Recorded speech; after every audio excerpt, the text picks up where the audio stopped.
tempo, justamente porque não era a hora, né? E outra, que ninguém podia matar a Jesus, a vida era dele. Ele disse: eu a dou, ninguém tira, mas eu a dou em favor dos meus. Logo, ninguém podia fazer nada naquele dia, mas aquele sinal da purificação do templo, como nós vimos, deixou o judeu perplexo e convicto de que aquilo era o Filho de Deus mesmo. E hoje nós vamos mostrar na Bíblia novamente outro sinal do projeto, da perfeição do projeto que Deus tem na Bíblia através de Cristo Jesus. Não há salvação fora dele. E esse sinal, esse parâmetro da salvação, do projeto de Deus de salvação em Cristo Jesus, está no livro de João, capítulo 12, do versículo 12 em diante, que diz o seguinte: no dia seguinte, ouvindo uma grande multidão que viera à festa, que Jesus vinha a Jerusalém, tomaram ramos e palmeiras e saíram-lhe ao encontro e clamavam: Hosana, bendito o Rei que vem em nome do Senhor. E achou Jesus um jumentinho e assentou-se sobre ele, como está escrito: não temas, ó filha de Sião, eis que o teu rei vem assentado sobre um filho de jumentinha. Os seus discípulos, porém, não entenderam isto no princípio, mas quando Jesus foi glorificado, então se lembraram de que isto estava escrito dele e que isto lhe fizeram. A multidão, pois, que estava com ele quando Lázaro foi chamado da sepultura, testificava a ele que ele havia ressuscitado dos mortos, o ressuscitado dos mortos.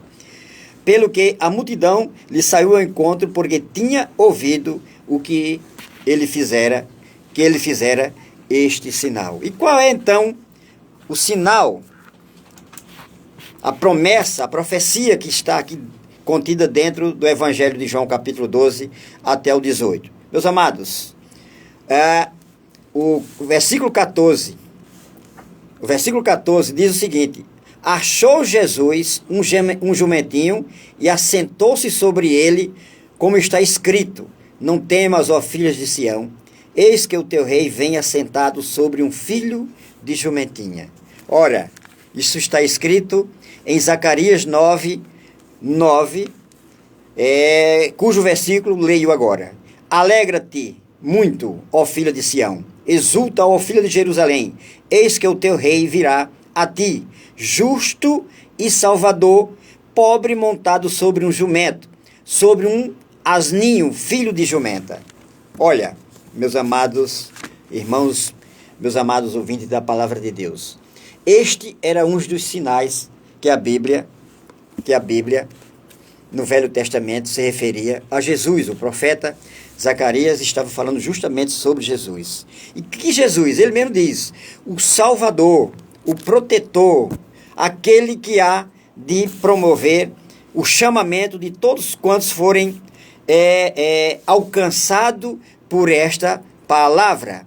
Não há outro que possa promover salvação a não ser o Filho de Deus, como está escrito aqui.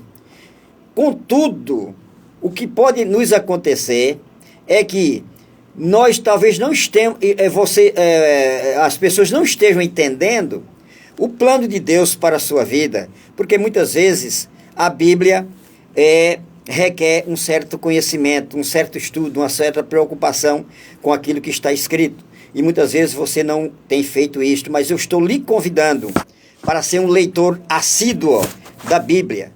Estou lhe convidando para ser uma pessoa interessada no plano de salvação que é traçado em todo o Velho Testamento até as últimas páginas do Novo Testamento, em cima da pessoa de Jesus Cristo. Os discípulos, porém, não entenderam, o versículo 16 diz, isto no princípio, mas quando Jesus foi glorificado. E quando é que Jesus foi glorificado? Se nós olharmos direitinho, Jesus veio, nasceu, cresceu, iniciou seu ministério, pregou a palavra de Deus segundo a orientação do próprio Deus. Tudo aquilo que Deus mandou que ele falasse, tudo aquilo que Deus queria que ele falasse, ele falou. E mais tarde é o quê? Crucificado.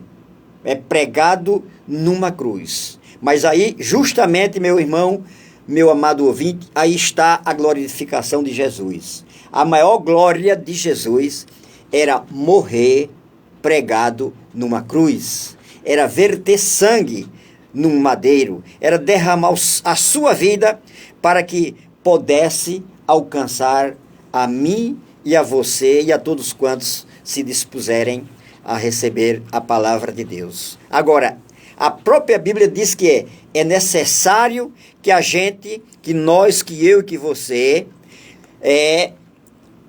sirvamos ao próprio Jesus. O versículo 26 desse capítulo que nós estamos lendo, do capítulo 12, diz assim: se alguém me serve, siga-me, e onde eu estiver, ali também estará o meu servo. E se alguém me servir, meu Pai o honrará. Então você está sendo convidado a aceitar o plano de salvação que Deus, o Criador dos céus e da terra, preparou através do seu Filho Jesus Cristo. Então você tem que se dispor a aceitá-lo, você tem que entender o plano que ele tem para você, que é um plano de paz, que é um plano de salvação, um plano de vida eterna, até porque, eu não sei se todo mundo já parou para olhar, mas o ser humano, ele não tem eternidade anterior como Deus, mas tem uma eternidade posterior. Todo ser humano tem uma eternidade posterior ao seu nascimento.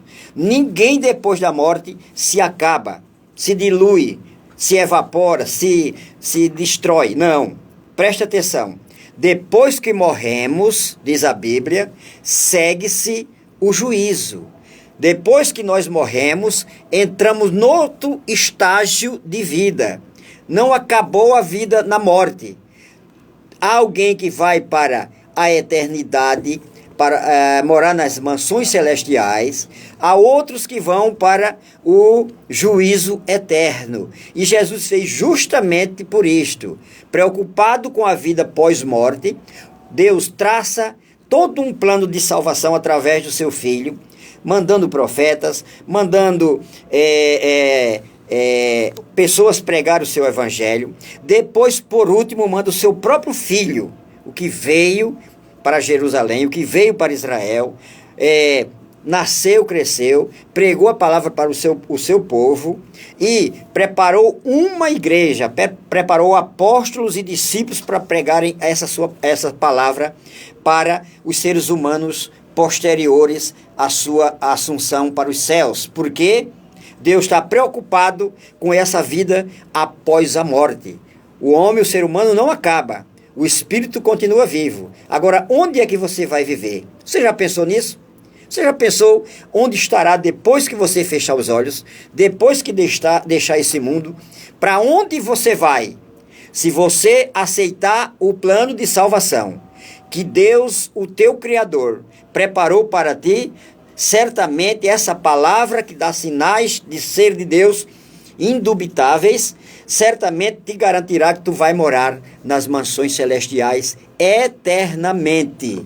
Você estará para sempre na glória. Mas também, se não nos preocuparmos, se não estivermos nem aí para o plano de salvação de Deus, não estivermos nem aí para a palavra de Deus, certamente nós vamos ter que enfrentar uma eternidade de sofrimento e dores. O que Deus não tem interesse nenhum que você participe dele. Deus está lhe convidando através da sua palavra, através da sua igreja, através do seu povo, através dos pregadores, através da sua palavra, para que você entenda o plano de salvação que há em Jesus Cristo, traçado milimetricamente pelo Pai e cumprido também milimetricamente pelo Pai. Ele não abre mão de nada que ele escreveu a respeito do seu Filho.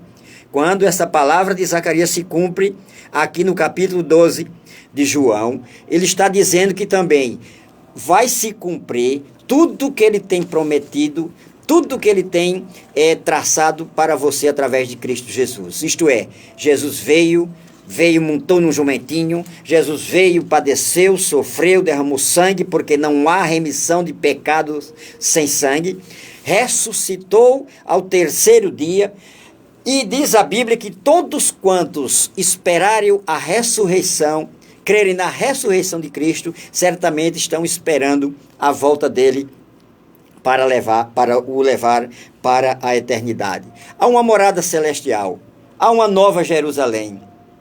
Quando Deus mandou Abraão sair da sua terra, mandar para uma terra que ele não sabia, Abraão simplesmente creu, não duvidou, não questionou, não perguntou como era, simplesmente creu, olhou para a palavra que Deus tinha dado a ele e creu nela. Do mesmo jeito, hoje nós estamos sendo desafiados também, não para morarmos numa nova Canaã, não para morarmos, numa terra aqui neste mundo, mas para uma nova Jerusalém que está preparada nos céus para todos quantos forem fiéis a Deus, para todos quantos responderem positivamente à palavra de Deus. Então hoje você tem esse privilégio, você tem essa oportunidade de dar um passo para o Senhor Jesus. Você tem o privilégio de ainda estar vivo, portanto, é hora de aceitar esse plano de salvação, de aceitar morar numa eternidade de gozo e paz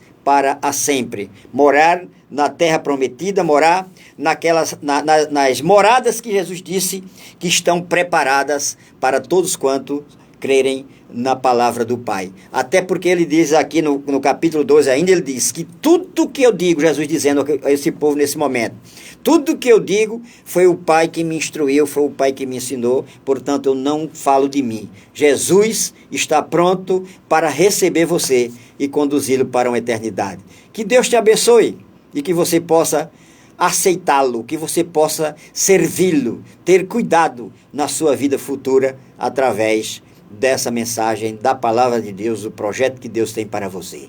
Que Deus nos abençoe. Jesus te ama.